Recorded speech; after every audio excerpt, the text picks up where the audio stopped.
Everybody is fundamentally the ultimate reality, the self, the deep down basic whatever there is, and you're all that, only you're pretending you're not.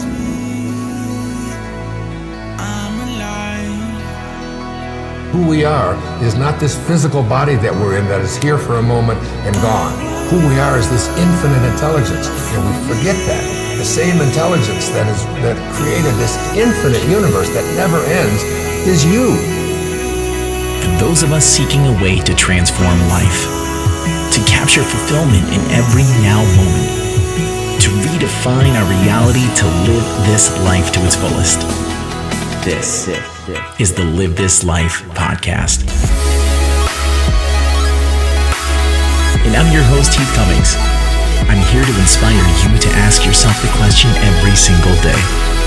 Are you living? Or are you killing time? What's going on, everybody? Welcome back to another episode. Today, I have the privilege of having my co-pilot for the day, Miss Alexis McLaren. How are you? Good. How are you doing? Great.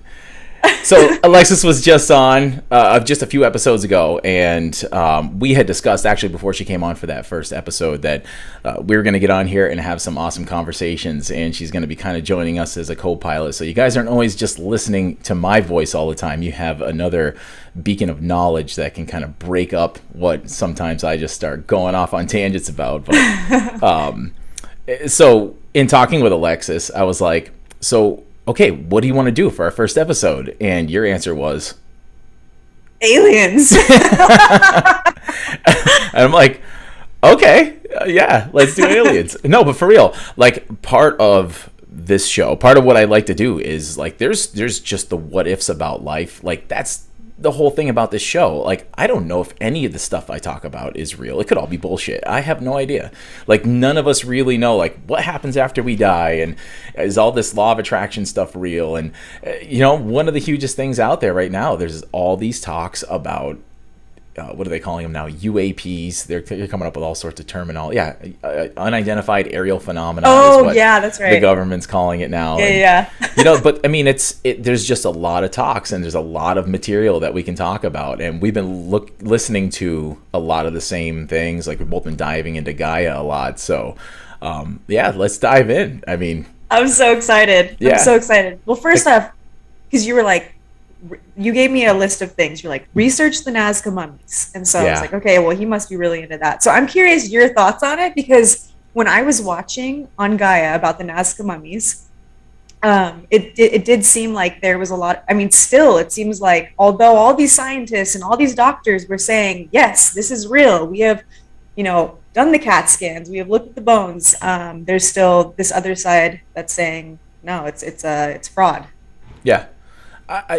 So to set the stage for everybody, so this network Gaia is basically a pay only. If you guys aren't on there, like it's only $10 a month. It's unbelievable, but it's an uncensored network, and I mean this thing is full of some of the most brilliant doctors and specialists that study in all these fields. They're not just like some like Finding Bigfoot show where there's like rednecks running out in the woods be like, oh, that was a squatch, like this is like real scientific discoveries, like real documented scientifically backed studies, and this whole channel is full of great stuff. So the thing she's talking about is the Nazca Mummies. And in Nazca, Peru, where the Nazca lines are, there's all these big, long, runway-looking lines that are in the middle of this plateau in the desert. And there's all these glyphs, these giant glyphs that are carved into the side of the mountains. And, there's one of them that actually looks like a alien-looking being waving up at the sky, which is nuts. But there's like monkeys and spiders, but these things are hundreds of yards, like half a mile wide. Some of these things that they drew like over 1,000 years ago. And this Gaia program called, Uncovering Nazca? I think that's the name of the show. Something like that. Yeah. But basically, these scientists uncovered these mummies that are three-fingered, big heads. I'll try and like superimpose an image from part of the show on the screen. If I could do a screen share, I would. But I think some of the stuff that's on Gaia might be copyrighted, so I don't want to like get in trouble with that stuff. But they have these skeletons, and they're covered in like a white powder. And the mummies are they're not like mummies in the sense you think like Egyptian mummies. They're not wrapped in anything. They're just covered in this like white powdery substance. Big heads, huge eye sockets, only 3 fingers, and they did CAT scans on these things, and there's no falsification of like the bones. The skeletal structure doesn't have suture marks like a typical human being would. There's no metal holding these bones together. Like there's no sign of fraud when they look deep into this entire thing.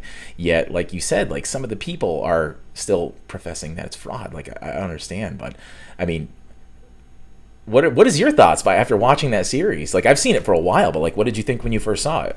Okay, so this came out in 2016, and I remember seeing this on the news or somewhere online and being like, that looks fake. And even when you watch the documentary, it does look pretty fake until, they have, I don't know, a handful of people do studies on this, these, ETs, or who knows what they are. And it was pretty mind-blowing. I mean, I freaking believe it, dude. I believe it all. But what I found the most interesting that, for me, kind of like clicked into place was, I think it's called cadmium chloride, which is that white stuff that you're referring to, that preserves the body, because it's not a mummy because they never took out the organs, and so they use this preservative. And basically what they were saying is this stuff that they process the mummies in are elements that you can't even find in nature.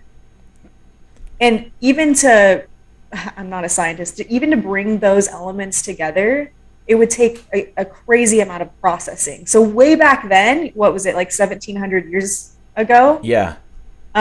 There's no possible way. So that kind of just goes to show, like, this is an ET, and it doesn't even look like a human. It has freaking 3 fingers. Right.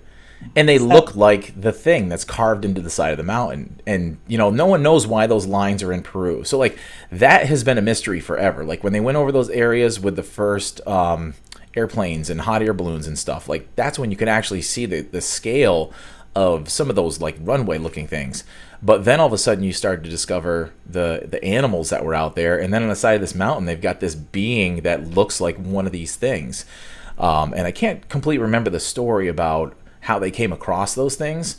Did you catch that part? It's been a while since I've watched it, but I can't remember how they actually came across them. But I know the Peruvian government was like hush about it. Like they didn't want the study to happen at a certain point. They were like trying to ban people from actually getting in there and studying it further. Was it grave robbers? I think so. Yeah, that sounds familiar. And so I think that's why everyone's like, no, this is fraud, because why would this grave robber all of a sudden, like, and I think or Tomb Raiders, something like that. I don't remember now. Yeah. Not important. It's real. It's real, guys. Yeah, I mean, like, explain what it would be, though, because the scientists are like, well, the DNA testings come back inconclusive in certain senses, but it's definitely not like a human genome, and then all these other physiological things. It's like, what are these things then? Like, what are they? Like, nothing else explains it, and when you look at them, it's like a 4-foot tall. I think one of them might be close to 5 feet, but they're all like spindly arms, spindly legs. They're all in like a fetal position in their mummification and stuff like that. But there's nothing there's no way that they could make something like that now, but the bones don't even match like humans or any known animals. So they didn't take like parts of an animal and put it together like they have with some skeletons. Like they've claimed little things are like aliens when it's been a monkey or something like that. They've been able to prove it. This can't be proven. So what is it, I know, and they're still saying that it could be an indigenous species. I'm like, with 3 fingers? Like, how would, no. It doesn't make sense.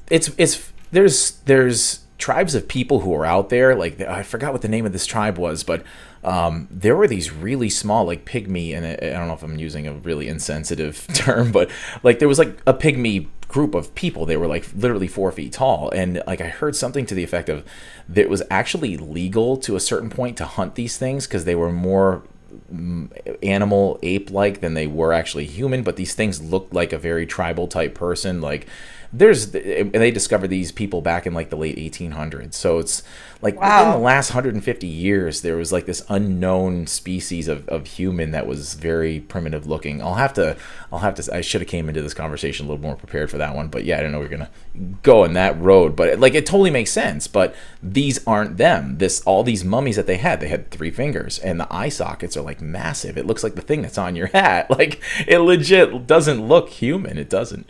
That's so wild.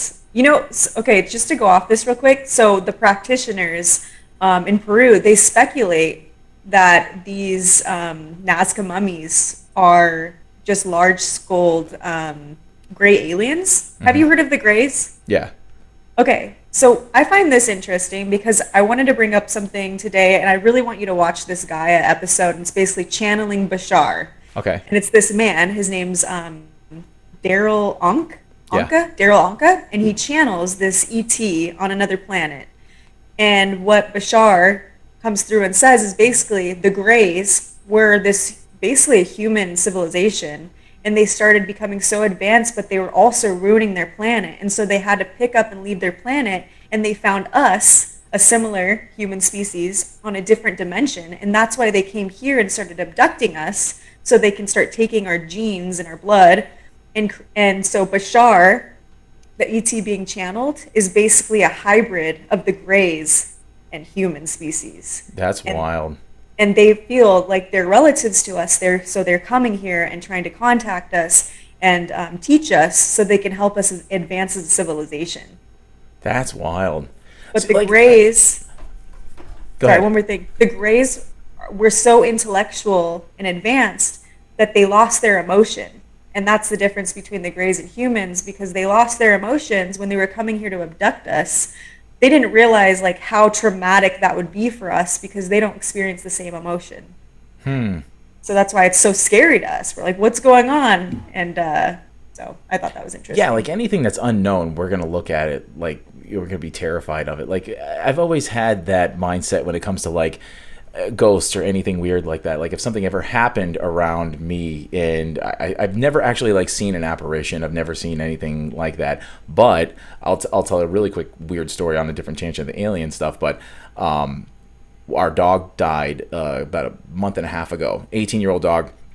Within the first 3 days of him passing, we would hear nails on the floor, or we would hear him drinking out of the water bowl. And this, like, if it was just me that heard it and then no one else in the room, I'd kind of like think I'm losing my mind or I'm imagining it. You know, it's like a hardwired thing.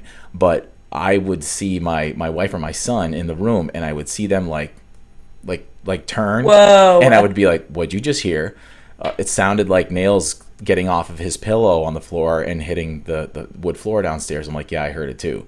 And then like the water bowl, and my son, even on the way home from the vet when he got put down, my son heard him do the bored deep breath that he would take when someone wasn't paying attention to him. He'd sit on his pillow sometimes and just go like he'd just do this big huff and puff. And my son and my wife heard it in the truck on the ride home from the vet after he had passed on.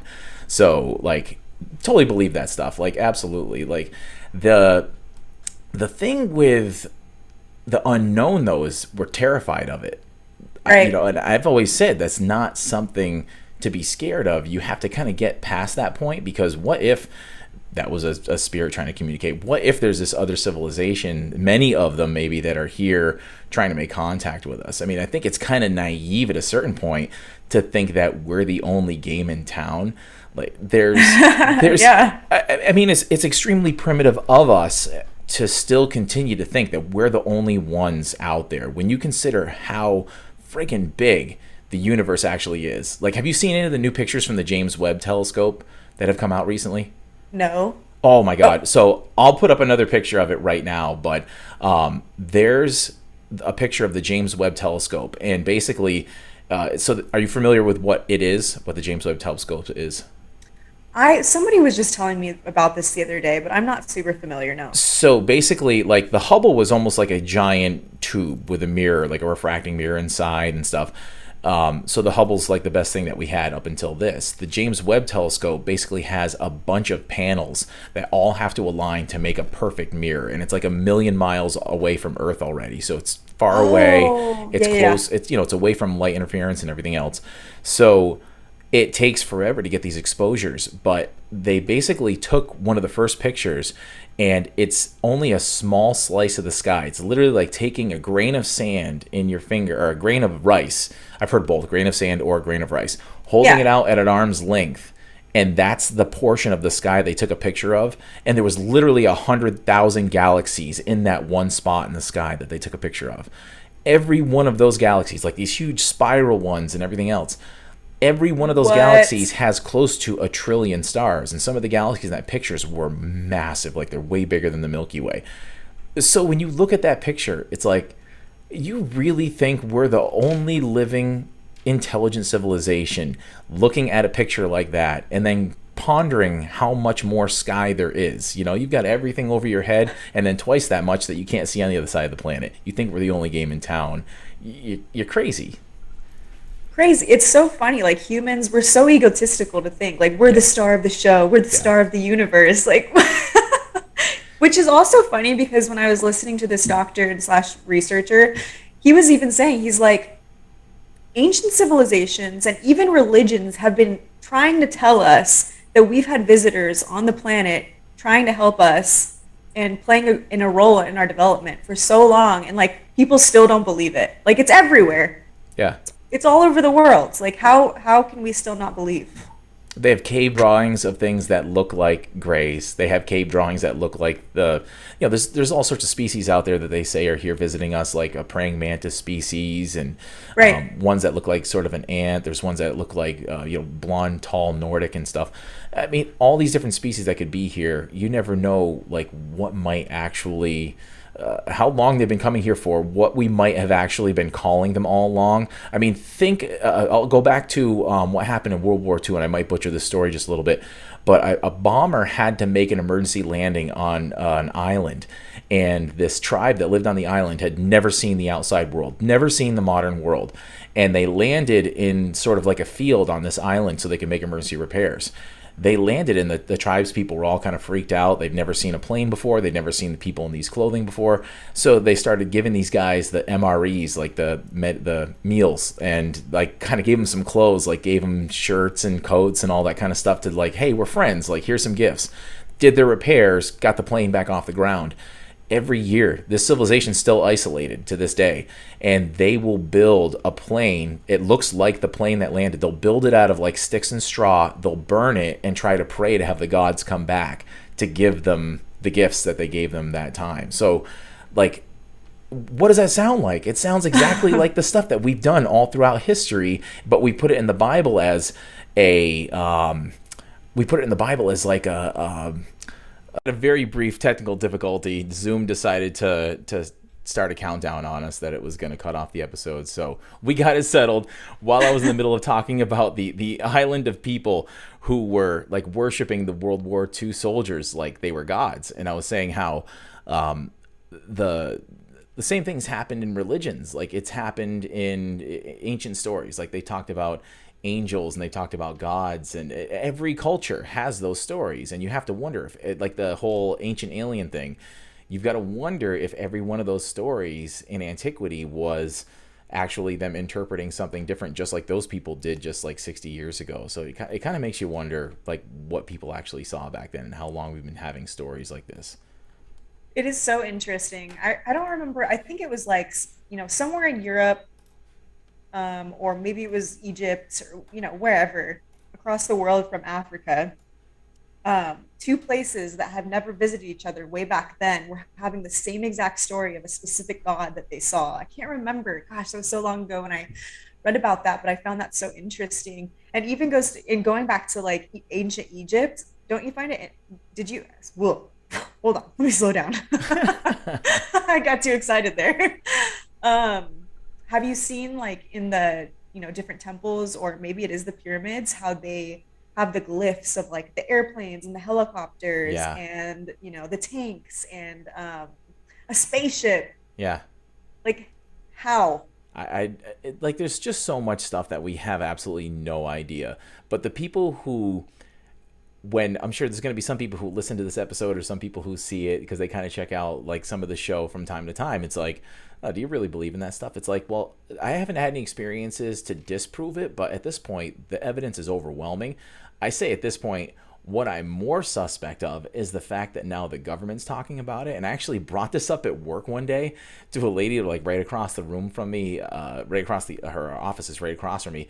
And I said something about how it was in the New York Times that a former CIA intelligence officer actually talked about the vehicles they had, and the quotes that were in the New York Times on the front page were they had recovered and recorded vehicles that were not of this world. And she's like, cut it out. Like, she looked at me like I was crazy. The next day, she came back and she was like, hey, I looked that article up. Oh my God, you were right. Like, I didn't even see it. It's like, people won't believe it until it's on the front page of the paper. But why so much secrecy over the last 60 or 70 years since like the time of Roswell and stuff? Why so much secrecy then, and now they're starting to release little bits of information? Like, that makes me extremely suspect. Well, so Dr. Stephen Greer, who's a ufologist, he's brilliant. Brilliant. He was talking about this and how, even the CIA had come to his door and, manhandled him and basically telling him to stop, telling people about CE5 and connecting with the aliens. And what he was saying is they want to stay in control because they know that the ETs are good and they're of the light and they're coming here to help us. And if they help us, then these, government officials or people even higher up that are hidden above the government, what am I trying to say? Like, basically, they told them to stop. Like, they're not going to have control anymore. They're not going to have power and control if these other things that are way more advanced than us come around. Like, that's pretty much what he was telling everybody, that these guys were telling him. Like, they were like, no, you got to stop what you're doing. Like, you can't do this. But then on the same token, I listened to one of the interviews that he did, and he talked about how during the Clinton era, Clinton was like all about this when he first got into office. Like, he was going to do a disclosure, and he actually started digging into it. And basically what him and his cabinet and a lot of the people on his team figured out was like, this did go way up. Like, it went above him and a lot of other people. And the quotes that he actually said that he was told from somebody within Clinton's administration was, he's afraid if he does go through with disclosure, he's going to end up like Jackie Kennedy. Yes. Like, it's going to happen. And so Marilyn Monroe. Yeah. And they wanted him to do it instead. And like, actually, we'll have to dive in the Marilyn Monroe thing because that's a crazy part of the story too. Interesting. But they basically wanted him to move forward with the disclosure. And he was like, well, I'm part of this like non-profit organization. Like, what significance do I have? And, what are you basically telling me that I should do this because I'm expendable? And they're like, yeah, you're expendable. Like, yes, that's it. Like, the president isn't, but you are. So he's like, well, that was my first experience of really like figuring out where their mindset was with all this stuff. And it blows my mind. Like, because you even listen to some of the people who talked about Marilyn Monroe's death, and she was going to hold a press conference to all the stuff that supposedly JFK was telling her, and it was specifically about the ships from space that had crashed in New Mexico, like probably referring to Roswell. And then she mysteriously died, and since her death, it's always been rumored that it wasn't a suicide, that there was a lot of suspicious circumstances behind her death. So you wonder, like, how many people were victims of this cover-up for so long? But then again, I ask the question, then why now? Why are they all of a sudden admitting all of it now? Like, do they feel we're ready now? Like, what's happening? What's changed? That's a really good question. It's weird that I haven't thought about that. And going back to like all of the people that have been probably killed off because of the ETs or having too much information, why is Stephen Greer still alive? I think at a certain point you reach such a huge status that if they do something to you, it almost validates everything you said. Like, some of these people are completely protected. Like, you look at what's his name? Barb Lazar. Yeah. Everybody trashed this guy for decades. Bob Lazar was supposedly an insider he was aeronautics engineer, and they brought him into Area 51 to specifically reverse engineer some of the craft they recovered. And these are all his stories. So back in like the 70s and 80s, he's telling all these stories about the craft that he worked on, and he was at this place, not at Area 51, but nearby, another installation that was somewhat nearby. And he talked about like the propulsion, and he talked about the fuel that went into these things, and no one believed him. And he talked about this element, I think it was like element 131 or something, that actually fueled these things. And come to find out, within the last like 5 or 10 years, they actually isolated that element, and now it exists on the periodic table, like completely vindicating the guy. Yeah. And he's had several other significant discoveries that have come out since then, where they just called him a liar, everything else, and then years later he gets vindicated because these discoveries come out, and it completely validated everything he says. I mean, the guy turned like a Corvette into, he turned like a regular Corvette into like a hydrogen powered vehicle, like with tanks in the trunk and stuff. And he built like a jet powered Honda. Like the guy is legit as far as aeronautics. Like he knows his engineering. So there's no doubt. But like they destroyed his MIT records. Like if you go to MIT, they say he was never there, but there's people who went to MIT. Yeah, there's people who went to MIT who went to school with him, and they're like, oh no, I had classes with him. Like he totally went to school here, but there's no records of his transcripts. Like where'd this guy go to school to become such an expert? You don't do that in your backyard. You don't do that tinkering in your garage, you know? So it goes to show you the lengths that these people went through to cover this up for so long. It's mind boggling.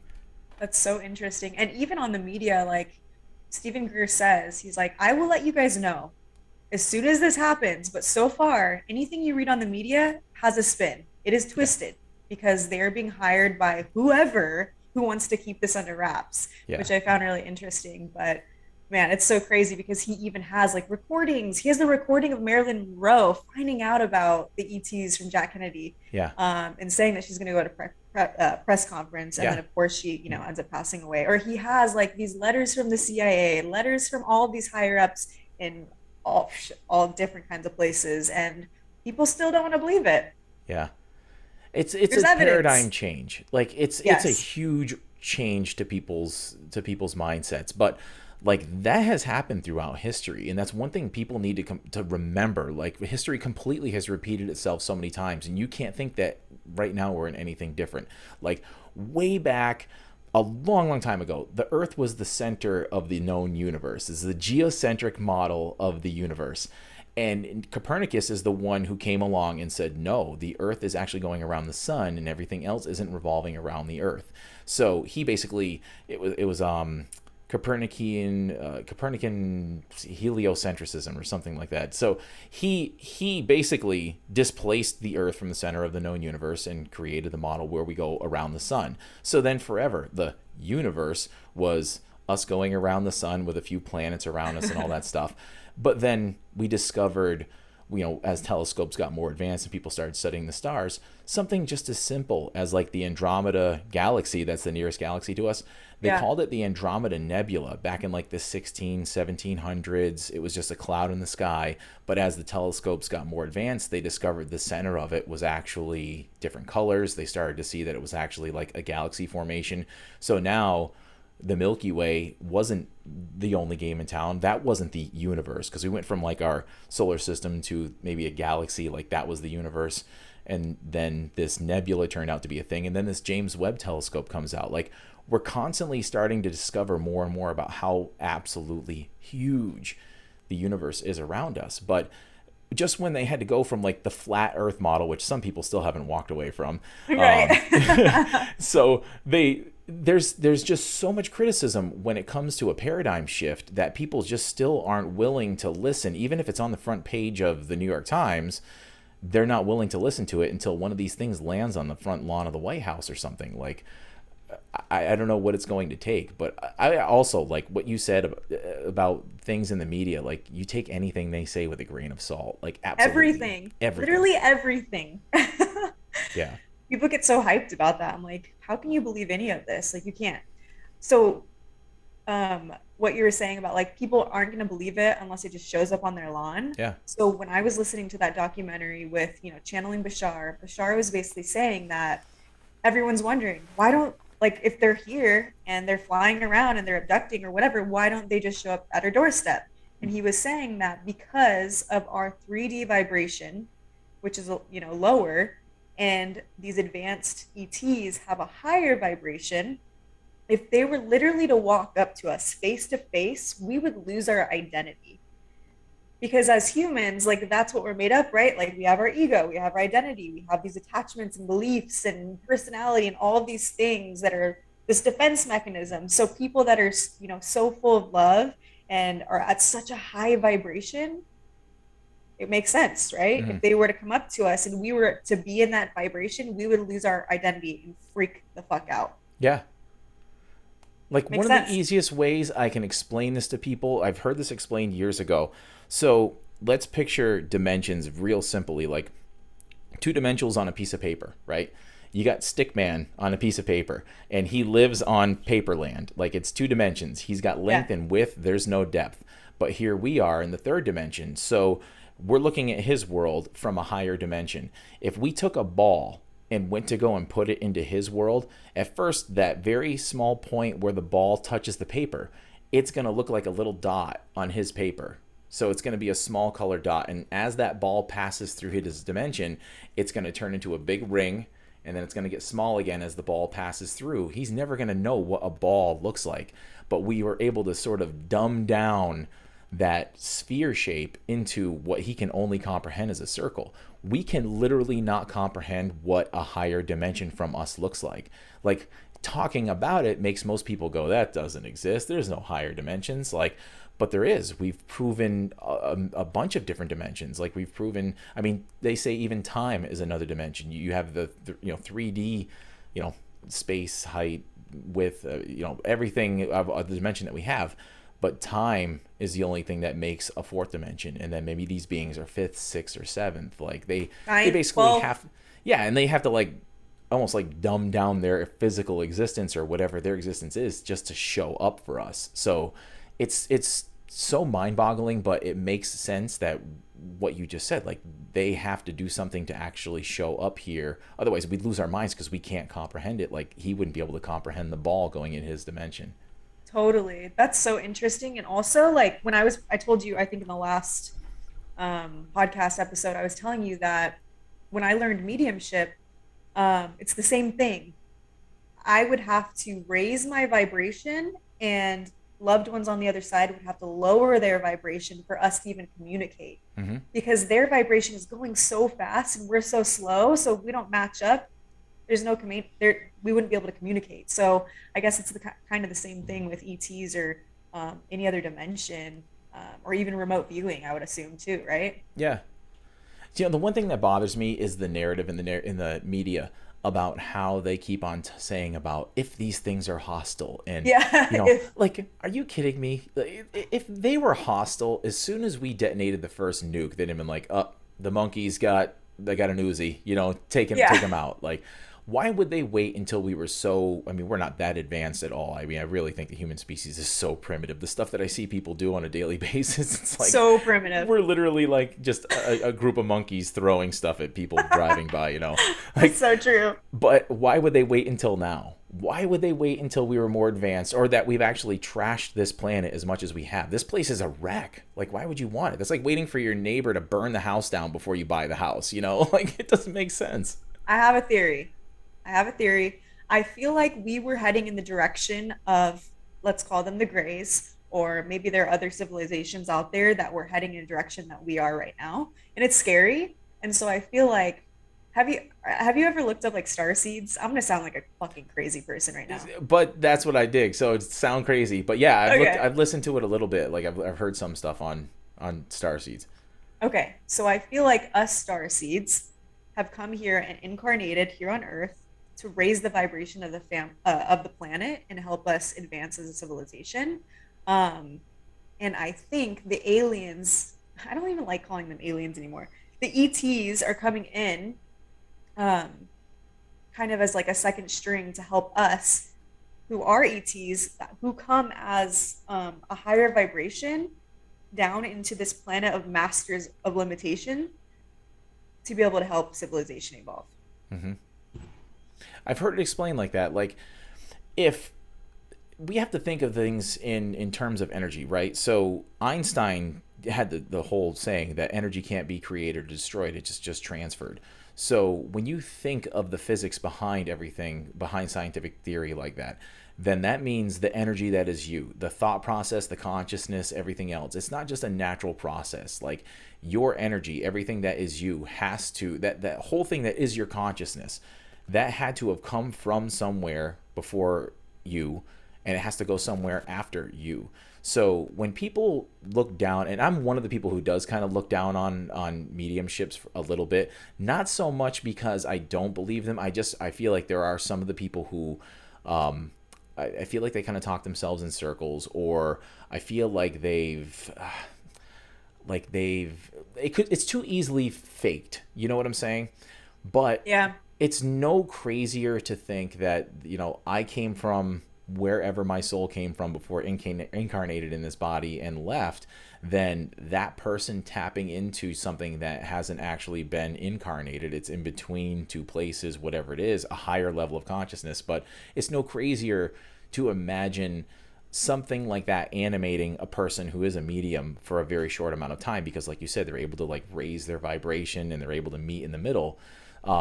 So who knows, like, what if we are like zipping across the stars and we're here on this planet because this place is an absolute mess, or we're supposed to evolve this primitive planet in some way, shape, or form. And that's what I've understood is like the star seeds. Like, people are here for a purpose, to get people to think, call me a star seed. Like, I've never even thought of it that way, but are there people who are here purposefully that are making people think just a little bit more? There's people who are out there on this planet who are doing just a little bit more than the average person who's out there trashing things and not doing things that are good for themselves or the human organism as a whole. Are those the people who are here to do something to get them to the point where they can comprehend that there's other civilizations out there, so their minds don't melt like it did in War of the Worlds back in the 1950s when they did that radio show, because people went nuts when they thought there was an alien invasion, and they flipped out and they were like flipping couches over and hiding in their houses thinking there was a real alien invasion going on for a radio show. I'm not sure if you're familiar with that, but that was... No. Oh, you never heard about that? No. You've heard of War of the Worlds, right? Oh, yeah. Yeah, so it was an actual radio show back in the 1950s when they really didn't have TVs. It might have been earlier than that, I'm not sure, but it might have been the 30s or 40s. But basically, they were reading a story, but it sounded like a regular radio show, like they were playing music, and then all of a sudden the news guy would break in on a breaking story about like an alien ship that came, and there's a whole bunch of alien ships, and then it would go back to the music. And it was basically, it was a shtick, but people didn't catch the fact that it was just a show. So they're listening to the radio, and then every 5 or 10 minutes, a news update would come up about another ship, and the tanks are fighting it, and people were flipping out. They thought there was an actual alien invasion. Oh, it's crazy. Oh my gosh. I'm going to look that up after. That was the original, like, War of the Worlds, that whole thing. But, like, obviously you looked at us at that stage, and we were in that stage for a long time. Like, people, the Hollywood glorified like alien invasions and how bad other species might be. So like, you looked at how we reacted to that radio show and we flipped out. Like, maybe we just weren't ready to this point, and now the government's kind of realizing like, hey, I think the people you can realize a little bit more of the truth. Like, I don't know. I don't trust. I don't either. I don't trust. I have a question for you. Yeah. Okay, so to get even crazier, I do feel I'm a starseed. I do feel, even when I was younger, I was like, I'm not, and I wasn't even a spiritual person. I always felt that I wasn't from here. I always felt like this is new, but okay, I'll go for it. But I always felt like even if I incarnated on Earth, it was only a couple times. Have you ever felt that? Because I've talked to other people, they're like, no, I've definitely been here for thousands and thousands of years, but I don't feel that way.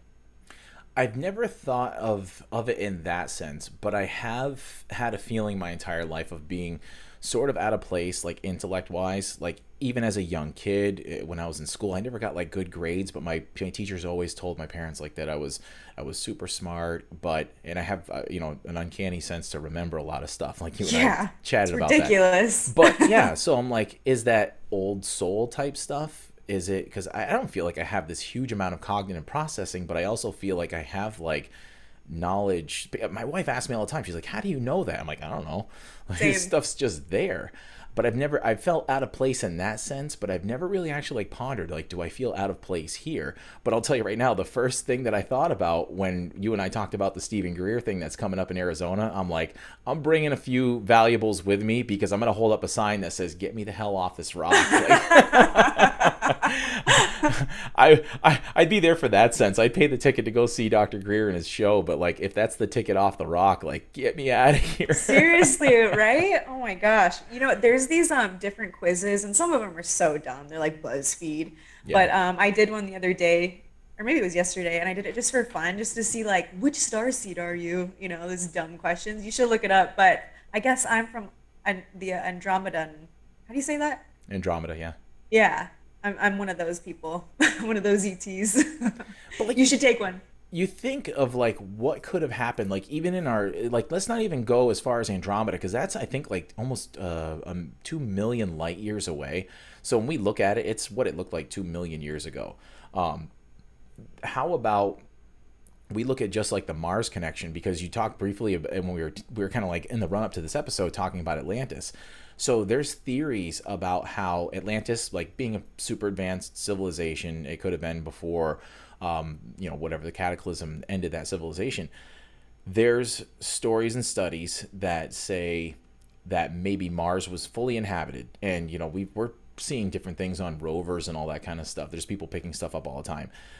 There's some studies that say that maybe we actually had a cataclysm there, and they think that there was another planet where the asteroid belt is now, because there's actually a couple of celestial bodies that are in the asteroid belt. Like Ceres, it's an actual planet that's in the asteroid belt. It's an actual planet. They think maybe that was the moon to a larger planet that was there, and they think that Mars and that planet may be warred. Those two planets may have been inhabited, because Mars has a nuclear signature on it.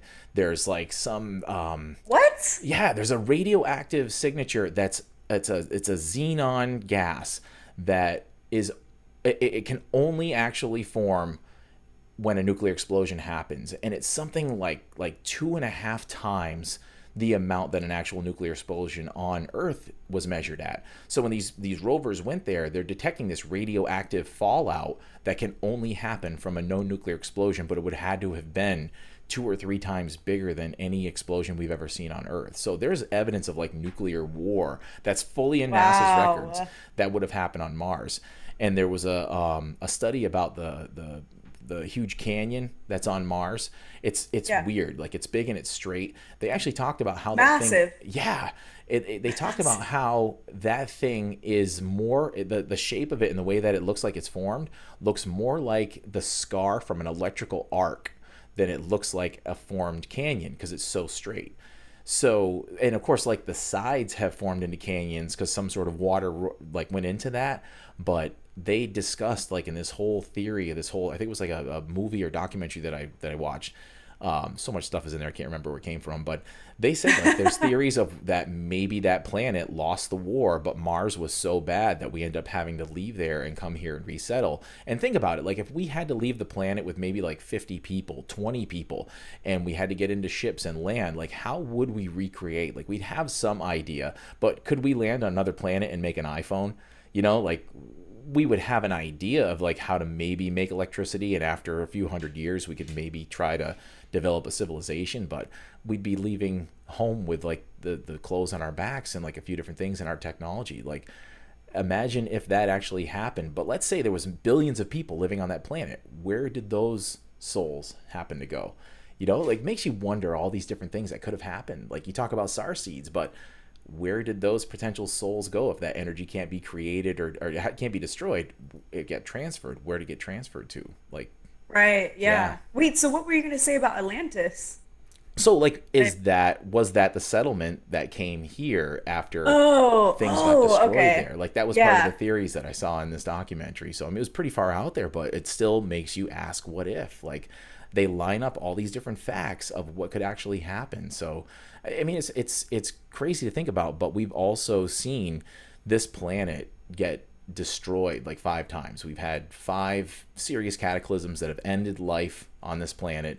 So just we've had to restart many times. How do we know we haven't bounced back and forth on these other planets? I mean, they found records of human beings here long before the 200, 300,000 years that they say we've developed from like caveman times. So Oh yeah. it's crazy Yeah. stuff. That is crazy. Was it you were telling me about the water that's on the pyramids and how it could have been taken out of Atlantis and placed in Egypt because they were so close?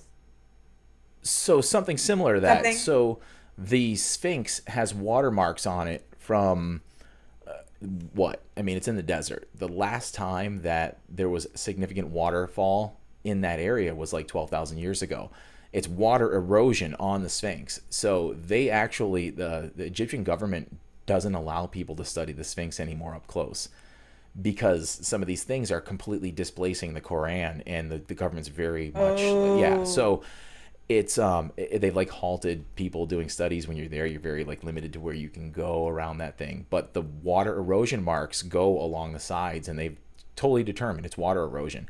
So the last time that thing had water on it was 12,000 years ago. That completely destroys the dynastic Egyptian legacy. Never happened that way. So I think that Sphinx was put there 12,000, 13, 14,000 years ago, which puts us back in the time frame of Atlantis. And then when the Egyptian culture sort of settled there, that's why the head is so defined, but the body's kind of a eroded wreck, because they only carved that head 3,000-4,000 years ago on an existing sculpture that was there, and then, you know, maybe built other pyramids that look like the Great Pyramid. But that Great Pyramid, its engineering is like something it's completely different from the other ones that are nearby. So there's just so much we don't know. So much. I just want to know all of it. There's this Egyptologist, and he was saying how he believes that Atlantis was part of Egypt, and then, of course, you know, as the civilization fell into the water, what was left, or you know, they had to climb out and were part of Egypt, and that's why in some of the temples they have these Atlantean glyphs. Mm-hmm. Have you seen that? Yeah. Yeah, of these like Atlantean god type people on these temples, which is fascinating. Yeah. Like their god of knowledge, Thoth, was also supposed to have been, like, basically they think he lived for thousands of years, and he's the one with the bird head. He has like the head of an Anubis. So they think he is also Hermes Trismegistus, where the Hermetic principles came from in ancient Greece. Oh my gosh. So they think he like went from Atlantis, and he was a survivor in Egypt, and he's supposedly the architect of the pyramids. And then he went on from Egypt to go to Greece, and was just literally everywhere this particular person went to, it was just like this god of knowledge just knew this and knew that and knew that. And that's why Hermes Trismegistus, that name means 3 times great. Trismegistus. Wow. So they think that was like his, not third incarnation, but like the third person that he was called. Like he was whatever in Atlantis, and then he came to Egypt, and then he went to Greece. Like, it's a fascinating story, but his knowledge was insane. Like the Hermetic principles are something I've looked into in depth and done a few episodes about. And yeah, it's like, where did these people come from? Like, where'd the knowledge come from? Like, we were supposedly making cave drawings and you know, like carrying clubs around back then. Like, You know what's interesting is I think the same temple, or of course it's in Egypt, maybe it's around it. The Egyptologist, or maybe it was a different researcher, they basically went into this temple that had 7 different rooms, and in the rooms there were these doors that led to nowhere. But on the glyphs, it was basically saying that this door is a stargate to other dimensions, which I found really interesting. And these scientists are very like analytical, but they walked in these temples, and it's happened to so many different people when they walk in and they have these visions of these priests in white robes, like they're clairvoyant visions when they walk in, of these priests, you know, walking around in white robes with this like white cake looking. Have you heard of this before? no. Okay, I'll send you the video because it's fascinating. I don't really even know what I'm talking about, but I just thought it was interesting that, you know how like there's people that think, you know, the pyramids are spaceships, or at least have some type of advanced technology. Right. I just found it interesting that these doors led to nowhere, yet they are a stargate for different dimensions. Mm-hmm. And if ETs actually can, I mean, because they don't travel at the speed of light, because that's actually very slow. If they're traveling within you probably know more about this than I do. If they're traveling within a dimension, do you know what I'm talking about? Can you explain this? Yeah, like, so you're talking about like almost like Stargate's interdimensional travel, but also that entanglement, quantum entanglement, because they talk about not only Yes. how they travel, but how they communicate. Because if they're from even 1,000 light years away, which is still considered our local neighborhood, I mean, the closest star to us is 4 light years away. So a radio signal sent from Earth right now, if you said hi, 4 years from now they would get it and they would say hi back. It'd take 8 years just for a one round trip message of sending and receiving, just to the Right. nearest star. Never mind if they're 1,000 years away. Like, you say hi and you got the message back, you're talking 2,000 years. That's like time of Jesus that you started your message and you got it back. Like, it does, there's no way it can work that way. So in the theories of quantum entanglement is every particle is completely connected all at once everywhere, and they found a way to Yes. tap into that universal law, that piece of technology, so they're able to literally bring every point everywhere to the now, which means likely they're able to do time travel. Like, they're able to do a whole bunch of different stuff. But the vastness, like, it's crazy that the vastness that we look at light years is still too unadvanced. It's too advanced for us to still travel at the speed of light and get there. It's too less advanced for what these civilizations probably are able to do, because there's no way they could travel those distances in such a long period of time. Like, they couldn't communicate back with their home civilization and Right. stuff. So, that's where they've thrown those theories of quantum entanglement, where, they've split particles, and they found that those particles can be completely entangled. They could be 1,000,000 miles away from each other, and they vibrate one, and the other one vibrates at the same time, which exceeds the speed of light. And it baffled Einstein so much that he called it spooky action at a distance. Like, he couldn't come up with a name for it. But since then, we've discovered that it's called quantum entanglement. But yeah, those are the theories. Like, they must have something tapped into that, because it doesn't make sense that they would be able to travel these huge distances. It's not feasible that they would do that. Dude, your brain is like an encyclopedia. I bet you I could just like bring up any topic and you can just ramble on about it. Mind blowing. My brother's Which like is that why too. I have a podcast. Yeah, seriously. I could watch something 100 times and retain like one piece of information and be like, Yeah. that was such a cool thing. And I get the concept, but I wouldn't be able to like tell you. That's why I was like, you know what I'm talking about, right? Yeah, quantum entanglement. Yeah, that thing. That thing, yeah. So Yeah, I geek out on this stuff though. Like, while I'm outside, if I'm, I have this huge property, so I'm out there doing things, cutting trees down and splitting wood and building walls. I'm listening to this stuff all the time. If I'm at work, I have it just playing in the background, and I'll think of, like, usually at the end of my day, like, who did I interact with? What did I learn? Like, I'll think of the things that I wasn't even aware that I was listening to, but I knew I had them playing on like Gaia or whatever. Like, I was listening to Stephen Greer today, and I pulled out some of the most recent stuff, and I think that Clinton conversation was part of that conversation, so that was kind of like fresh on my mind.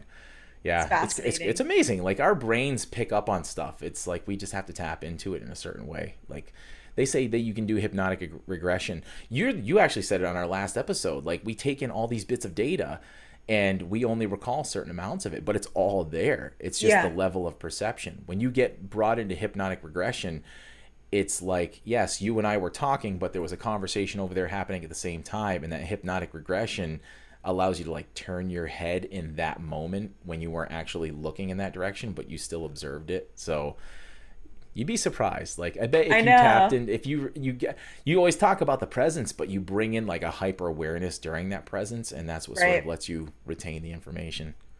That's so true.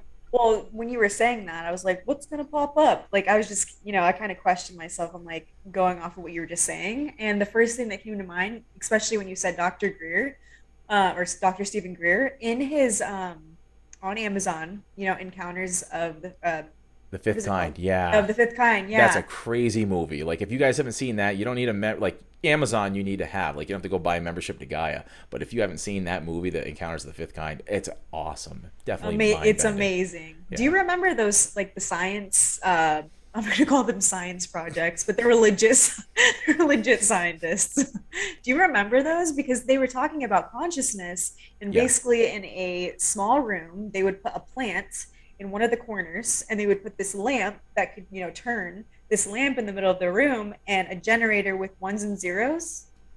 Yeah. Uh, We do the this binary is code. Yeah. Yeah.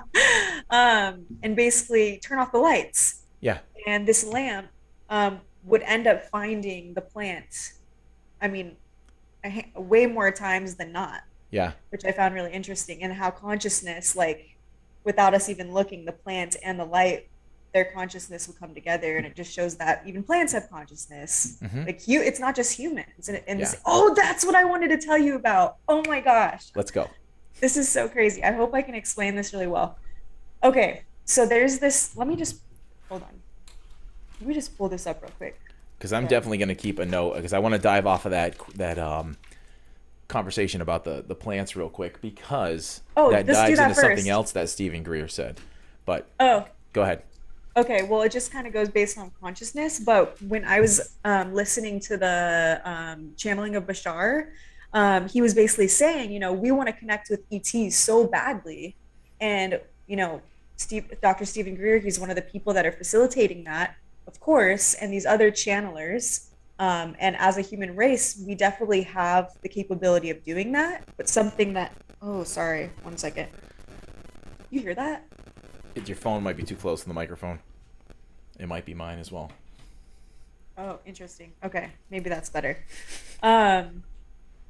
Where was I? What was I saying? Greer Okay, with so consciousness. yeah, so basically, connecting with ETs is possible, but where we can start is with the own ETs that are already on our Earth, which dolphins, there's so many studies about this. But what I found interesting was basically saying all languages, does not matter what language on Earth. If you were to put this language on a graph, they all complete a 45-degree angle. Yeah. And they studied humpback whales or certain whales, and also dolphins. And dolphins also, because they have that whistling language, they studied this, put it on a graph, also a 45-degree angle. Yeah. They also found that as babies, human babies, when we're learning to speak language and we babble, right? They found that dolphins do the same thing. They babble and they're at a flat line on the graph. And as soon as they learn the language, about 20 months, it's the same exact time with human babies, 45-degree angle. That's crazy. Fascinating. I And think some I of the explained stuff, that pretty like, well. you even talk about, like, the plants in the study, though, they dive even further down to say that they've done studies of trees in the woods, and when someone's cutting down a tree in one area, like, that entire network of all the fibrous roots, like, one tree a mile away is technically still touching another tree in the woods because it's all a fibrous network. And they found that, like there's like fungus that grows in certain areas that creates like miles long networks, almost like a neural network. It's one huge organism that spans over miles. And they have actually done studies on trees, and the sounds of chainsaws will communicate through numerous trees. They'll get electronic readouts from trees that are nearby that aren't even touching that aren't even near the chainsaw. It's almost like a warning signal, or like they're all like, oh geez, like there's some sort of disturbance or distress. Like, I've seen stories about that. And then I've also seen where I think it was in Masaru Emoto's study of water. It may have been in that one where this guy does a study of water and plays music, and the things freeze in different types of crystals depending on like heavy metal music or saying I hate you versus Oh, yeah. So they get into that with like some plants and stuff, and they actually did a whole bunch of stuff. Like, they actually microwaved water and poured it in one plant, like let it cool off obviously, but then poured it in a plant and it killed it. But then gave the same exact type of plant fresh water, and the plant that was given microwaved but cooled water died in 30 days. Like, there's so much stuff that we don't realize that's vibrational that goes all the way through. Yeah, like, I literally don't have a microwave in my house because of that study. Like, our microwave, yeah, we don't have a microwave. Totally hippied out, but people come over with like hippie. Yeah, they come over with like dinner parties, and sometimes they want to heat something up. How do we heat it up? Oh, we got the toaster oven. People come over with their phones. You're like, get that out of here. Get that out of here. No, but like they've had studies about plants, and they've even done tests with sound and music and stuff like that, and found that plants will actually react in certain ways to different wavelengths of sound and even different talk. Like people talk to their plants, and people think that's completely out of, but consciousness matters. And where this relates to like the ET conversation is in some of the, I don't know how much of the series, the C5 Contact series with Stephen Greer, but he talks about when he takes these people on these like quote unquote expeditions, that they get out there and they start seeing stuff. They're out in the middle of the desert, like they're going to Scottsdale, Arizona this fall. And if you're interested, check that out, because I'm sure it's going to be an awesome thing. But they go out there, and they've had some people freak out when they start to see stuff. Like, and they get all this stuff on video. Like, they get these things coming in. They've had orbs go right through the crowd of them sitting there. They got 20 or 30 people. So people will freak out, and whatever it is disappears. He's like, no, like that's the point of his seminars that he holds, because he does it for several days. Like you have to understand consciousness, and then you have to spend some time conditioning and grasping your own consciousness. And that's how he gets people to meditate. Why he does meditations before he takes them out to like observe or make contact. Because if these things detect that you're not ready, if you're, like the vibration of fear. Yeah, like we've seen things when we've been out in the yard. Like we've had people over for fire just last weekend, and we saw like something kind of nuts go over us, and it wasn't like a shooting star. It was very slow but got very bright. And it was like how worked up people get when they see something they don't recognize. Like that's almost like the monkeys running at the airplane, like it's them freaking out. They're just like, oh my God. Like people freak out. And he has said that in his seminars, he's had to tell people like, you just scared off whatever that was. And I mean, they've got some crazy pictures. Like they have actual entities that have like materialized in front of them. They have pictures of it. Yeah. Dimension. Yeah. Those are, that was like, anybody listening, like, please go watch that. It's on Amazon. That is one of the most amazing documentaries I've ever seen. I'm so happy that you told me to watch that. Yeah. Because like, okay, so in 2020, I had my own encounter of the fifth kind. And I was driving very slowly. I was just on a road, coming up to a stoplight, and I look up, and all of a sudden I see, I'm not joking, a massive ship, massive. And it's going really slowly in the air, and then something shoots off of it, and then they both disappear.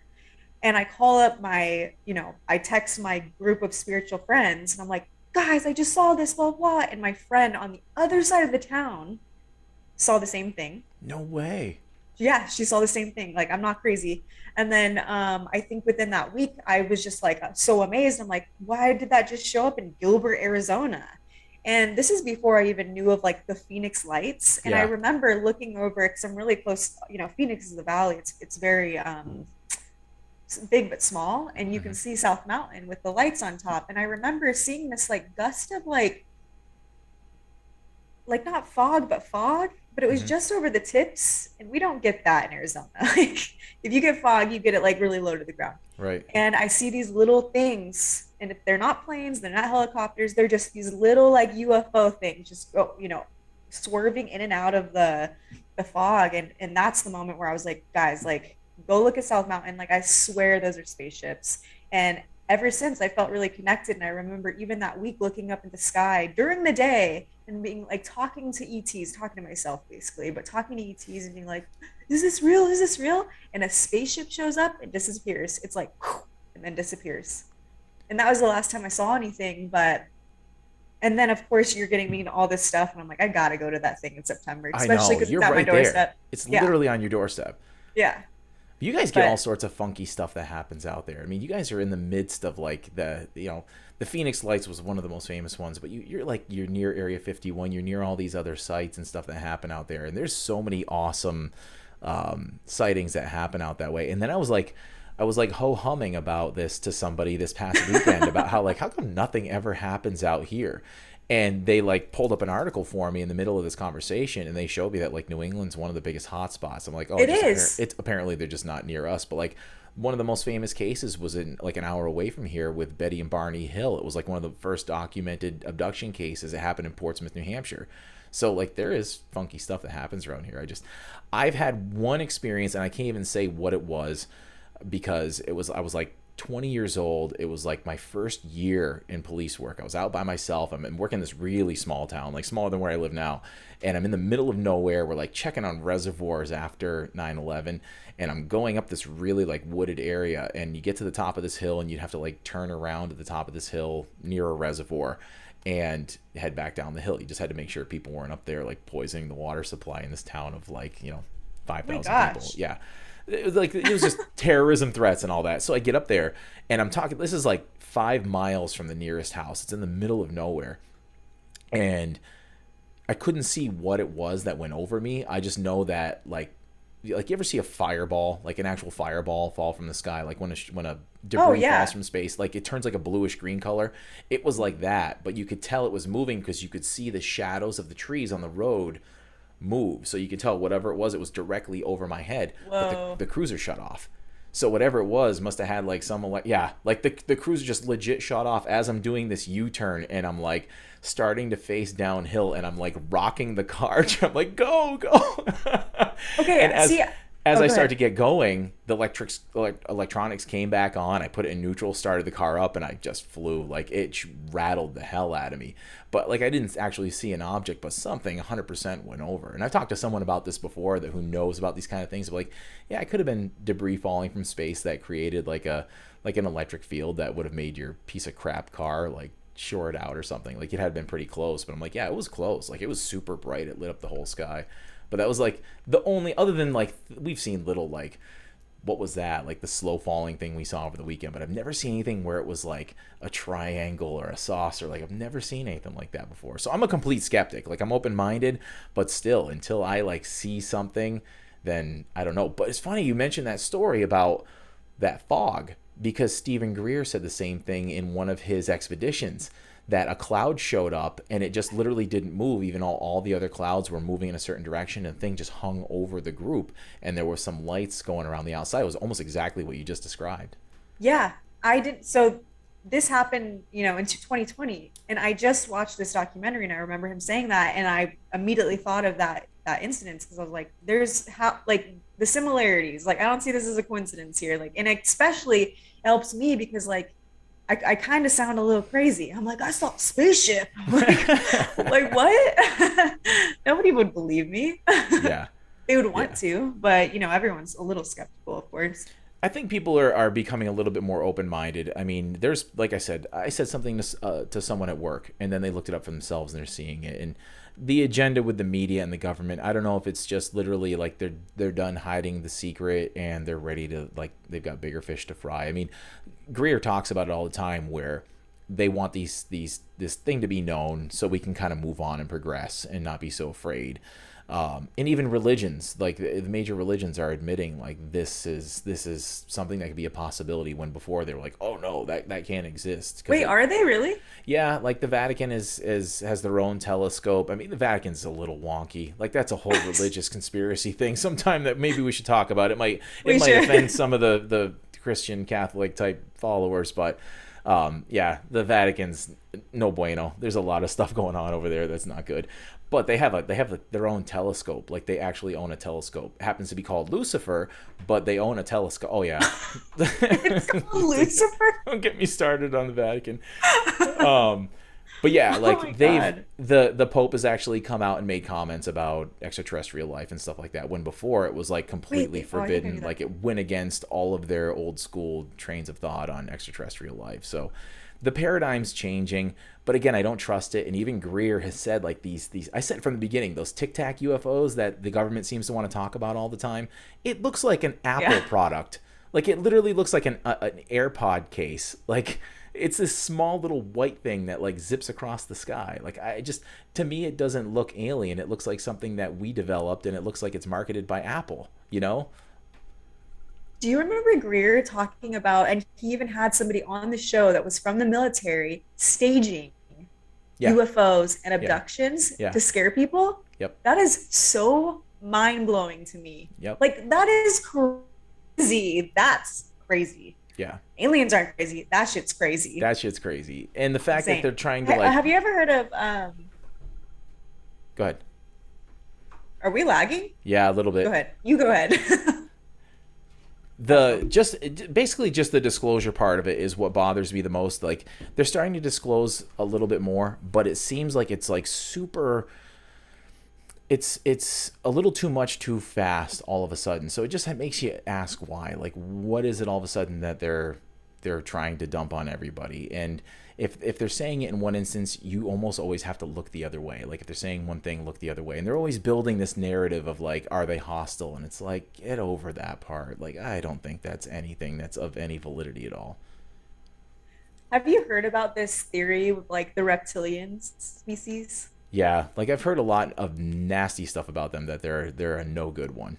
Yeah, so this is on Gaia, and these are, I was just looking up like different star seeds. There's 27 that they list even on Gaia. Wow. And one of them's the reptilian. And I just want to read this because I find it really interesting. And this is actually before I was spiritual, knew about intuition, knew about all this stuff.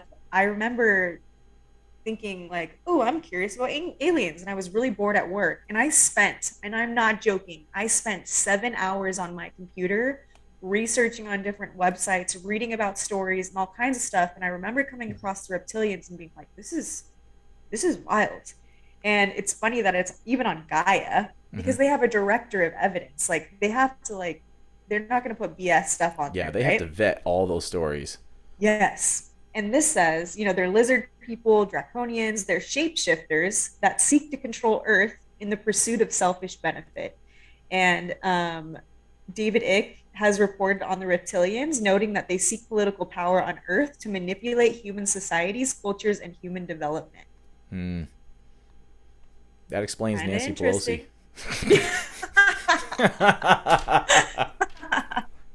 So many of them, right? I know, it explains a majority of Washington, D.C., that's for sure. Yeah.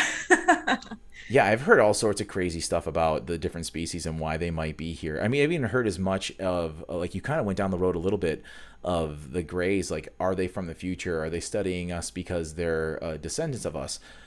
I've heard theories that they're not actually extraterrestrial. They're just from a time in the future. Like, if we messed up the surface of this planet enough and we had to go underground and we just literally were down there with no sunlight, we didn't need to develop a bunch of the different stuff that we would evolve into over the next like 100,000 years. We're just down there, we're living life, we're developing technologies. Eventually we come out with all these technologies that we're seeing, but would our eyes get bigger through evolution because we needed to pull more unnatural light? Like, we didn't have the sun there, so naturally, like you look at like Easter Island, where the finches that evolved from some of the species that they found, like skeletal remains, the finches had smaller beaks, and like human beings are supposedly getting bigger, we're living longer. Like, a lot of that's through medical science and stuff, but like the evolution that happens, like, are they evolved from us because we trashed the planet and we had to go underground for a couple 100,000 years, and now they're coming back to figure out when exactly did they screw it up in their past? Like, I've heard those theories too. Like, it all just like blows your mind when you think about it. I know, it is really mind-blowing.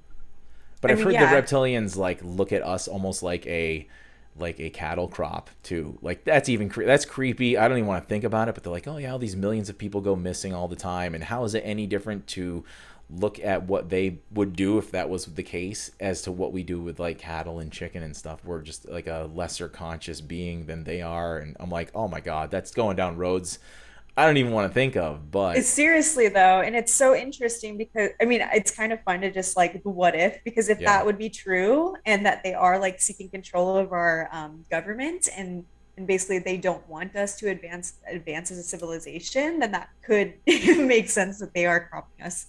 It would make sense to what they're doing with the world right now, though, too, because it seems like they're purposely screwing things up, like making us. It's crazy right now. Yeah, not advancing.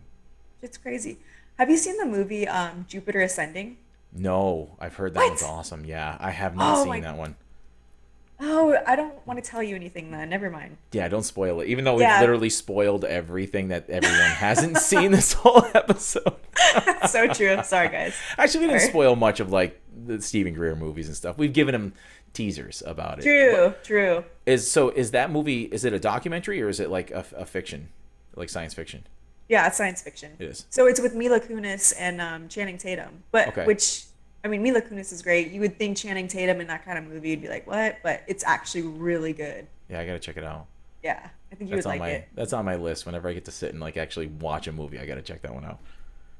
What, dude? Just stop adding stuff to your list of things that you have to do. I know. All your duties. I know. So much stuff.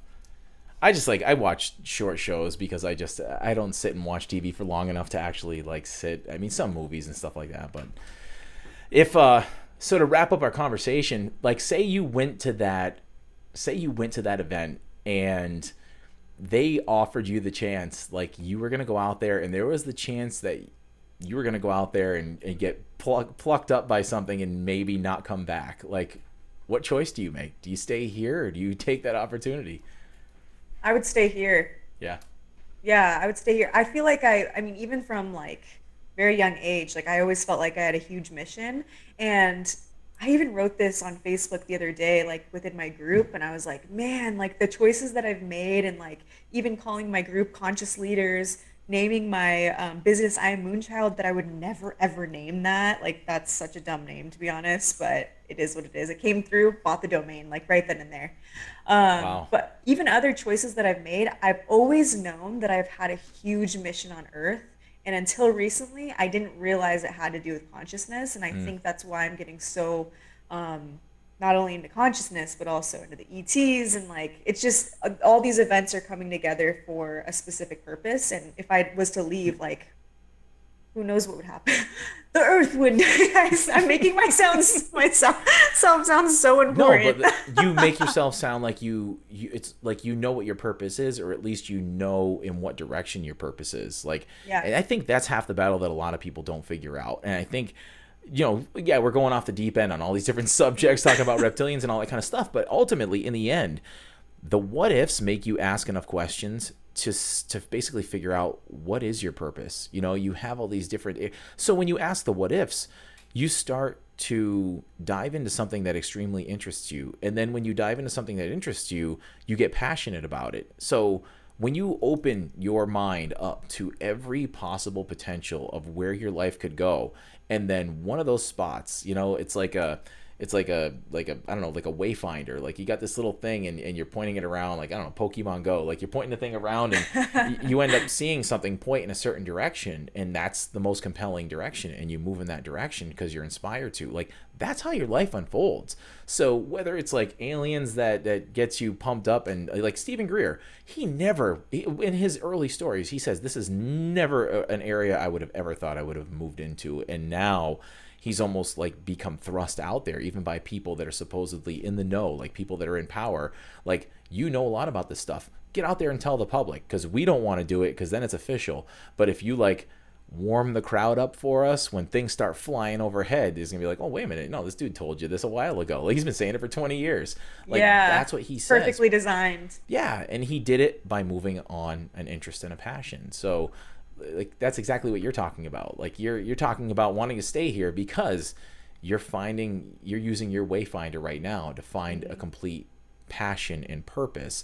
So to pull the ripcord and hit the ejection seat and get out of here. You know, ask me that like 6 years ago, I'd be like, yeah, take me. Yeah, get me out of here. Let's go. Would you go? If I had my loved ones with me, if I had a few key people like right around me, like luggage would be right there by my side, and I'd be like, I want to go see what else is out there, man. This I can see where this place is going right now. Maybe I'll come back and visit and say hi, but even if that's not a possibility. Okay, and my second question is, if you were to go and Dr. Stephen Greer was like, hey, I want you to lead one of the CE5 circles of contact, would you do it? Oh, absolutely. 100%. Oh, okay. Oh, yeah. I would absolutely. Like, I have had, like, the little spine tingles whenever I've seen stuff. Like, I have definitely, like, we live pretty far out in the woods. So, I mean, we've been out there at night staring at the stars, and we've seen, even with my kid, like, he looks at me with some of this stuff. Me and my wife are into all these kind of things and watch shows on this. And he'll look and he's just like, oh, geez, here we go. You know, he's almost 15 years old. But I've been out on his trampoline with him at, like, just after dark, and we're out there screwing around till we can barely see anymore. And we're tired and we're huffing and puffing. We're laying on our backs, and we've seen some crazy stuff. And he came inside and he's like, Mom, we saw this. And like as they're going over it, like it was obvious enough that it wasn't something I've ever seen before, and it gave me chills. Like even a few weeks ago, I saw Elon Musk's Starlink chain of satellites go over. If you haven't seen Oh, that, yeah, like, I've it seen literally it. looked like a fleet of UFOs. Yeah, so it's even crazy. as that thing's going over, like, it gave me like chills in the back of my neck. I'm like, what is that? And then, oh, that's probably Starlink. And I actually looked it up, and it was going over right at that moment. So this is a dumb question, because the satellites, they can't stop, right? no, I mean, 'Cause it they're just reminded moving at me- like 40,000 miles an hour. One more thing that I saw in the sky was a lineup of different ships, and they were there for hours. And I remember even in his Greer's documentary, there was something else. There was something similar that he had filmed as well, or somebody else had filmed. But this happened in Gilbert as well, which is There's crazy. a reason why he's bringing his show to your front door, though. Like, you have to go to this thing. I know. I want to. I wonder if they're lying when they're like, spots will go fast, because Yeah. like. I bet you they will, because I mean, he's like all over the place now. Do you remember what the dates were by any chance? September 16th, 17th, 18th, and 19th. My birthday's I the think. 20th, so that could be a Birthday trip. birthday present. Yeah. And by the You way, and your wife. today is Moon Day, so it's kind of coincidental that we had to reschedule this interview for today, because today it like popped up on my computer as we were logging on. I'm What? like, I got to tell her that before she goes, because you said like I Am Moonchild popped up as like you were never expecting that, and I'm like, oh, I got to tell her today's Moon Day. Oh my gosh, that's Yeah. interesting. That we did the Alien episode on Moon Day. They supposedly saw crap when they were up there too. They saw stuff on the edge of a crater. They had they had like radio operators on Earth that like heard some of the transmissions that happen on alternate channels and intercepted some messages, and they heard them talking like, oh, they're at the edge of the crater, they're looking right at us, like we're not up here alone. What? Yeah. And some of the astronauts have admitted, like, yeah, those stories circulated through NASA after they got back. And if you look at the astronauts after they got back from that mission, they look defeated, like terrified. So either A, they were lying about their trip, which everybody has those theories, or B, they saw something that they don't look like proud guys that just accomplished this mega feat of engineering mastery and made history. Like, they came back and they look shook. I'm gonna look that up. That's Yeah, wild. Because there's it is. even that I don't know if it's like a military person that, you know, that like it's like a famous recording of this military guy being like, I don't know what that is, but that ain't no, airplane, or do you know what I'm talking about? I think I know. I don't know what incident that one was to. But it was a UFO that was just flying in their airspace or whatever. And Yeah. I'm gonna look that up. You should have like a little recording of that as well. See if I can find that one. Yeah. You'll have to send it to me if you can find it. Okay. All right, Alexis, I'm gonna wrap this one up. This has been a cool conversation. We're gonna do this kind of stuff. Like, I talk about so much inspirational stuff, and then we'll dive into consciousness. But like, this was all over the road. Like, I love having these conversations that just it literally just makes you ask the what ifs in life. And then, if out of this entire conversation somebody does go and watch Greer's programs, even if they get onto Gaia, it's like this has opened up that door where if they watch some of Greer's stuff on Gaia, I think they have like free memberships, like they have free trial memberships. People go on there and they would see what other stuff there is, and it's like all the stuff I talk about on this show, and it opens up your mind to just like all these different potentials and whatever else goes on. So if anything, that's like raising the vibration of the planet. That's maybe my 100%. purpose why I'm here. Maybe I should like pass up the ride if I get offered and stay here and keep doing this podcast. I think it's gonna explode from here, man. I Yeah. think you got a huge purpose in life. For sure. Who would have known? Who would have known? Alexis knew. That's why she brought the hat today. I gotta get one of those. I know. I'll have my friend. She made this. Seriously? I'll have her make it. Yeah. Oh, you gotta she get did. me one. You gotta get me one. Yeah. You like? I mean, it's I- pretty girly. She can make a masculine one. Yeah. I'm wearing like a pink shirt almost today, so I'm not too proud. True. It takes a real man to wear something girly. Exactly. Absolutely. Exactly. Thanks for having me on, Heath. All right, Alexis. We'll talk to you. All right. And if you have an interesting or inspiring story to tell and you want to reach out, you can email me at connect@livethislife.org. And please don't forget about those ratings and reviews on whatever platforms you're listening on. Give us a like, subscribe, and most of all, don't forget to keep living.